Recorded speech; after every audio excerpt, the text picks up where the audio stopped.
कि नारी का विरोध करते हैं ना, विरोध क्यों करेंगे? जब संत के हृदय में सबके प्रति करुणा होता है, दया क्षमा प्रेम होता है, तो वो विरोध क्यों करें? फिर सवाल यह होता, कुछ लोगों ने कहा भी, जब मैं पीएचडी के दरमियान मेरा इंटरव्यू हो रहा था तो 7 प्रोफेसर बैठे हुए थे। पहली बार मुझे पता चला कि मंच पर बोलना अलग चीज है और सरकारी पदाधिकारी के सामने में बैठ करके इंटरव्यू देना अलग चीज है। ये अंतर समझ में आया मुझे। जब कमरे के बाहर मैं खड़ा था तो वैसे ये काम करते करते मुझे, ये मेरा 24वां साल चल रहा है।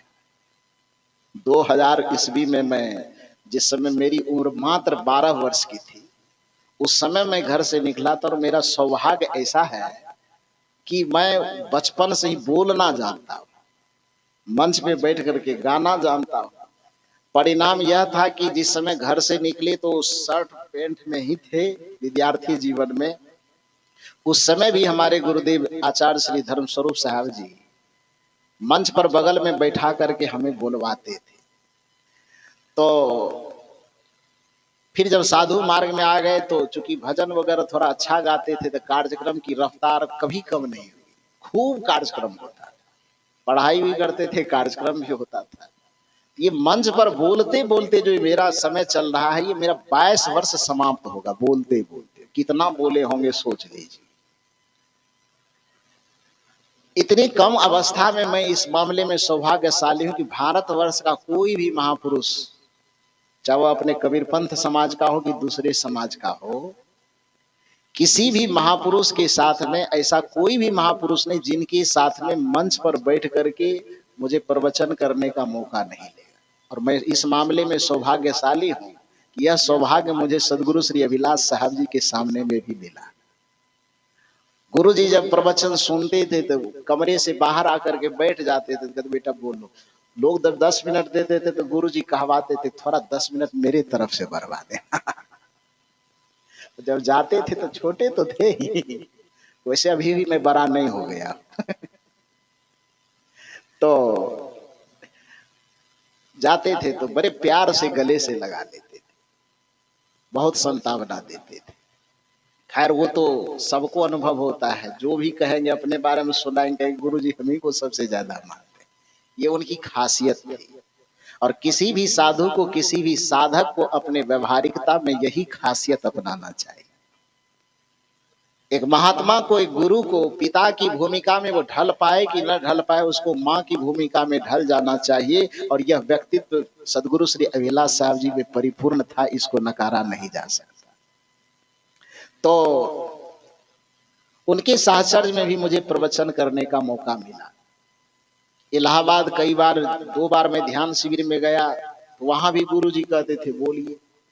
तो खैर मैं ये कहना चाह रहा है कि बोलने का अभ्यास बहुत दिन से था, लेकिन उसके बावजूद 20-22 वर्ष ये प्रवचन करने के बाद, वैसे पढ़ाई में छोड़ दिया था 15 साल तक, मेरी इच्छा नहीं थी कि अब आगे पढ़ूं।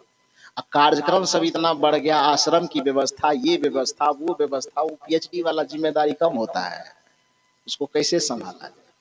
लेकिन भीसी साहब सब थोड़ा संपर्क में थे, प्रचार प्रसार बढ़ जाने पर थोड़ा बड़े बड़े लोगों से तो संपर्क हो ही जाता है। तो सब लोगों से संपर्क होने के कारण कहे कि साहब आपके पास वक्तव्य शक्ति, लेखन शक्ति अच्छी है, तो आप पीएचडी कर लीजिए। तो मैंने कहा कि मुझे उतना कॉलेज यूनिवर्सिटी जाने का फुर्सत है। अब छत्तीसगढ़ वाले पर अभी तुरंत यहाँ मैं आया हूँ, अभी बिहार विधानसभा के अध्यक्ष महोदय का फोन आया कि साहब मैं 23 तारीख को आश्रम पे आना चाहता हूँ। मैं कपार नोचना शुरू कर दिया, तो बड़ा गड़बड़ हो गया। मैं छत्तीसगढ़ में, अब 23 तारीख को सुबह से यहाँ गाड़ी ही पकड़ना और 23 को कह रहे हैं। तो निवेदन किया कि सर ऐसा है, यदि 100-150 किलोमीटर के दायरे में होता तो मैं जरूर रातों रात पहुंच करके आश्रम पर आपका स्वागत करता। उन लोगों को बुलाने में तो नाको दम बीत जाता है, और अपने मन से कहे कि मैं आ रहा हूं।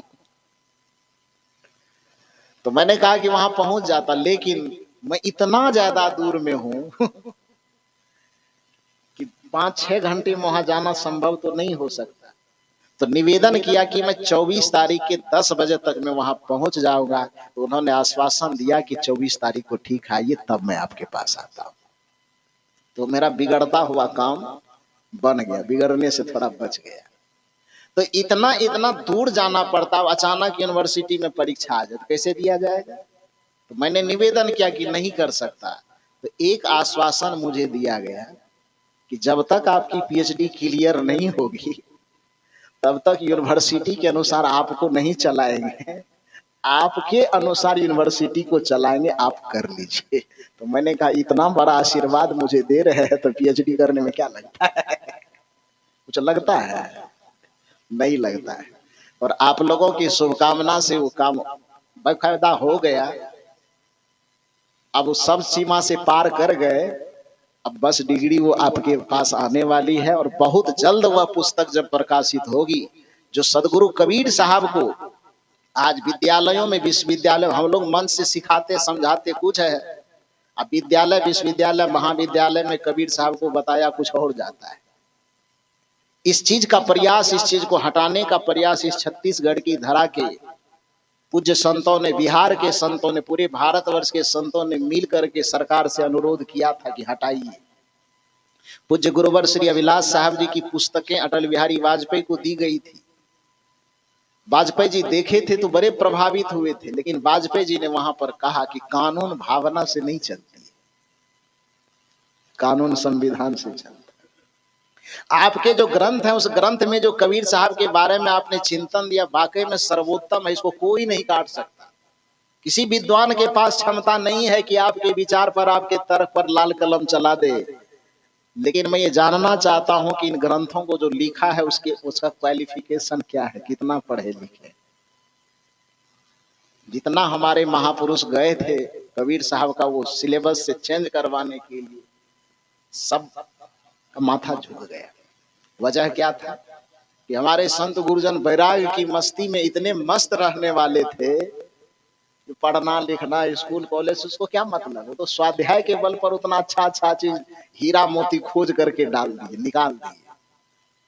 तो अटल बिहारी वाजपेयी ने यही कहा कि आप चीज तो अच्छा ला के दिए हैं, लेकिन इस चीज को सरकार के दस्तावेज तक ले जाने के लिए, क्लास तक ले जाने के लिए जो इसके साथ में डिग्री होनी चाहिए, वो डिग्री आपके पास नहीं है। इसलिए आपकी बातों को राम कुमार वर्मा के विरुद्ध, आचार्य रामचंद्र शुक्ल के विरुद्ध, डॉक्टर पीताम्बर दत्त बर्थवाल के विरुद्ध या और किसी साहित्यिक विद्वान के विरुद्ध उसको हटा करके आपकी बातों को वहां नहीं रखा जा सकता, क्योंकि वो पीएचडी के दायरे से आया है और आप स्वाध्याय के बल से लिखे तो अच्छा चीज है, लेकिन आपके पास डिग्री नहीं है, इसलिए आपकी बात वहां पर नहीं बैठाई जा सकती।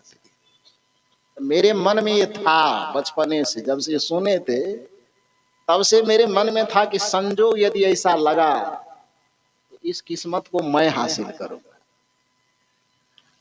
संजोग नहीं बन पा रहा था तो 15 साल गैप रहा। कितना दिन? 15 साल। 15 साल के बाद मौका लगा, वो मौका पे चौका मारना चाहिए कि नहीं मारना चाहिए? चाहिए ना। वो मारा गया चौका। और अच्छा सदगुरु कबीर साहब के जीवन और दर्शन से संदर्भित जो ग्रंथ आएगा, उस पुस्तक का नाम जो कि थीसिस है, वो थीसिस है, वो वही आएगा, संत कबीर के संतमत दर्शन में आदर्श राष्ट्रीयता के सूत्र। जैसे गांधी जी के नजर में राम राज्य की अवधारणा थी, तुलसीदास जी के दृष्टिकोण में राम राज्य की अवधारणा थी, आचार्य विनोबा भावे के दृष्टि में स्वराज की अवधारणा थी, बाल गंगाधर तिलक और गोपाल कृष्ण गोखले के अवधारणा में स्वराज की अवधारणा थी। तो कबीर साहब ऐसे थे, उसके नजर में राष्ट्र के प्रति कोई सोच नहीं था। वो कोई आदर्श राज की कल्पना किए होंगे कि नहीं किए होंगे? वो तो विरोधी लोगों ने कहा कि ये निगेटिव आदमी है, राज राष्ट्र के बारे में नहीं सोचता है, लेकिन उनके ज्ञान में आदर्श राष्ट्र, आदर्श मर्यादा, आदर्श परिवार, आदर्श समाज कूट कूट करके भरा हुआ है। उस आदर्श राष्ट्रीयता के सूत्र को खोज करके लाना हम कबीर साहब की विचार के मंच पर बैठने वाले लोगों की जिम्मेदारी है। और उस जिम्मेदारी की निर्वाह तो सभी लोग करते हैं, लेकिन वह भक्तों के लिए करते हैं। सरकार के घर तक पहुंचने का जो जिम्मा है, उस सब लोग छोड़ करके रखे थे, उस जिम्मे को उठाने का काम हमने किया है। कोशिश कर रहे हैं कि उस जगह तक जा करके सरकार के दरवाजे को खटखटाया जाए कि आप अन्याय क्यों कर रहे हैं। उसके लिए सब चीज था, लेकिन एक चीज की कमी थी कि डिग्री नहीं थी। इसीलिए मुझे लगा कि 15 साल जिस चीज को छोड़ा गया तो आ रहा है मौका, तो लपक के पकड़ लिया जाए। और पकड़ा गया, बहुत जल्दी आएगा। तो